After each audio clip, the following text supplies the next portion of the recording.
حتى لاخر دقيقه كانت تضحك وفرحانه.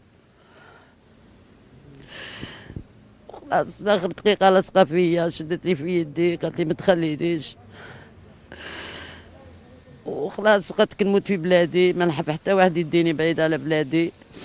وكاع لي ميدسان كتر خيرهم وقفوا معاها من اللي دخلت حتى لاخر دقيقه، داروا المستحيل على جالها، كتر خيرهم. وزير الثقافه من اللي دخلت بينا السبيطار وهي تابعه فينا من الصباح تدي الاخبار العشيه، كل يوم معنا، جامي نهار ما عيطولناش وما سقساوناش وما قالولناش واش تحقوا واش نجيبوا لكم وكاع. هي بيونا قالت الوزيره، قالت لها ما نروحش منا، قالت لها نموت في بلادي، داوني الاطباء تاع بلادي. والحمد لله عندنا اطباء قاريين والله يبارك، وواقفين يعني في الدفواغ تاعهم، وواقفين انسانيا، وواقفين يعني ما خلوهاش. قالت الهيك يداووني على اساس ان انا مريضه بصح يديروا بيا البوز.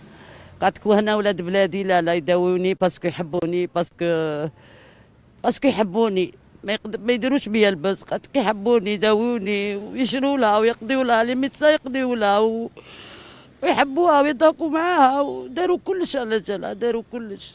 كانت بزاف تسمع القرآن، كانت تشاهد كل دقيقة، كانت على بالها.